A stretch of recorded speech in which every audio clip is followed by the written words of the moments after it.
Praise the lord.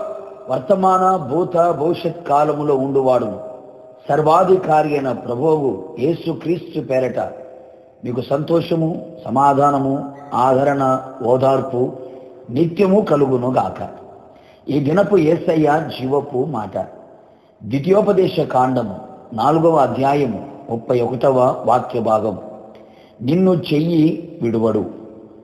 యేసయ్య కలువరి శిలువ చెంతకు చేరి శిలువ నీడలో నిలిచి శిలువను మోయిచు శిలువకు సాక్షిగా ఉంటూ ప్రతి దినము శిలువ శక్తిని పొందుకొని శిలువ తెచ్చిన విలువైన జీవితమును అనుభవించుచున్న యేసయ్య కలువరి శిలువ ప్రియులారా, మనం ప్రేమించి సేవించి ఆరాధించే యేసునాథుడు మన చెయ్యి విడువని దేవుడు, నిన్ను మరువని దేవుడు, ఎడబాయని దేవుడై ఉన్నాడు. అనేక మంది జీవితాలలో వినబడుచున్న సంగతులు, చెయ్యి పట్టి కడవరకు ఉంటాము అని చెప్పిన వారు అర్ధాంతంగా మధ్యలో విడిచిన వారు అని, కాలాన్ని చెల్లించి కాలగర్భములో కలిసిపోవుటకు కాటికి పోయిన వారు, తమ స్వార్థపూరితమైన సుఖ జీవితము కొరకు విడిచిపెట్టి దూరమైపోయిన వారు, అట్టి వారిలో నిన్ను కట్టుకున్నవారు, నీ కడుపున పుట్టినవారు, నీ తోడబుట్టిన వారు, నీవు ప్రేమించిన వారు, నీవు స్నేహించిన వారు ఉన్నారు కదా. అందరూ మట్టివారు, మర్చిపోయేవారు, విడిచేవారు, దూరమయ్యేవారు, దూరము పెట్టేవారు అనే సంగతి గ్రహించు, ఆలోచించు. అనేకులు వారు విడవబడిన స్థితిని తట్టుకోలేని వారు ఎందరో కదా. కొందరు మతిస్థిమితాన్ని కోల్పోయిన వారు, జీవచ్చవాలుగా నిలిచిన వారు, మరణమును నిలిచి ఉన్నవారు కలరు. ఎంత బాధకరం! నా ప్రియ దేవుని బిడ్డ, నా యేసయ్య కనికరము గల దేవుడు. నిన్ను చెయ్యి విడువడు, నిన్ను నాశనము చేయుడు, చేసిన ప్రమాణమును నిబంధనను మరిచిపోవుడు. అంతము వరకు నీ చెయ్యి విడవడు, నీ కుడి చేతిని పట్టుకొని నీ నడిపించగల దేవుడై ఉన్నాడు. నాకెవరు లేరు, అందరు విడిచారు, అందరి చేత విడవబడితిని అని కృంగిపోకు. సమస్యలలో, బాధలలో, కష్టాలలో, కన్నీళ్లలో, ఇరుకు ఇబ్బందులలో, ప్రతికూలమైన ప్రతి పరిస్థితులలో అందరూ నిన్ను విడిచి నిన్ను ఒంటరిగా అనాథనగా విడిచిన నా యేసయ్య నిన్ను ప్రేమించే దేవుడు.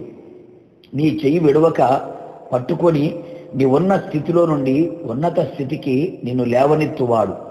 దుఃఖములో నుండి క్షేమమునకు లేవనెత్తువాడు. ఇరుకులో నుండి విశాల స్థలములో నిన్ను నిలవబెట్టువాడు. నీ చెయ్యి పట్టుకొని నీకు ఆలోచన చెప్పి నీవు నడవలసిన త్రోవలో నడిపించేవాడు. భయపడకుండా ఉండునట్లుగా చేసి నీకు సహాయము చేయువాడు. నీ అపజయములన్నిటిలో, ఓటమి కార్యములన్నిటిలో నీ చెయ్యి విడవక పట్టుకొని నీకు జయమును ప్రసాదించి నీ ముందు నడిచి మెట్టగా ఉన్న ప్రతి స్థలమును సరాలము చేయును. నీ చెయ్యి పట్టుకొని ఉన్నవాడు మట్టివాడు కాదు, మహిమగల దేవుడు, సర్వశక్తి గల దేవుడై ఉన్నాడు. ఆయనకు అసాధ్యమైనది ఏదీ లేదు. మరణమును నిరర్ధకము చేయువాడు, మనోనేత్రములను వెలిగించువాడు, పడిన స్థితిలో నుంచి లేవనెత్తగలిగిన సర్వశక్తి గల దేవుడు. నిన్ను మహిమకు చేర్చువాడు ఆయనే. భయపడక, కృంగిపోక నీ చెయ్యి ఆయన చేతికి అప్పగించుము. అంతము వరకు ఆయన నీ చెయ్యి పట్టుకొని విడువక నడిపించునుగాక. ప్రార్థన. కృపాసత్య సంపూర్ణుడైన నా ప్రియ పరలోకపు తండ్రి, నీ పరిశుద్ధమైన పాదములకి కృతజ్ఞతాస్తుతులు చెల్లించుచున్నాం. నమ్మదగిన దేవుడవు, మంచి దేవుడవు, నీ ప్రియుల చెయ్యి విడువను అని సెలవిచ్చి ఉన్న దేవుడవు. మీరు కనికరము గల దేవుడు ప్రభా, మీకు స్తోత్రాలు. నీ ప్రజల చెయ్యి విడవక అంతం వరకు నడిపించండి. మీ ఆలోచన చేత నడిపించండి. నడకను నేర్పించండి. నడవలసిన త్రోవలు మీరు తీసుకుని వెళ్ళండి. మహిమలో చేర్చేంత వరకు కూడా మా చెయ్యి విడవక ప్రతి పరిస్థితుల్లో చాలిన దేవుడుగా ఉండి ఆదరించి, ధైర్యాన్నిచ్చి, ఓదార్పునిచ్చి, అలాగే ప్రతికూలమైన పరిస్థితులన్నిటిలో కూడా గొప్ప విడుదల కలుగు చేసి మీ రాజ్య వారసులుగా చేసి మహిమ పొందమని యేసు నామములు అడిగి పొందుకున్నాము తండ్రి, ఆమేన్. నిశ్చయముగా నీ చేతిని, నీ కుటుంబస్తుల చేతిని ఆయన అంతము వరకు విడవక పట్టుకొని నడిపించును గాక, మహిమలో చేర్చును గాక. God bless you.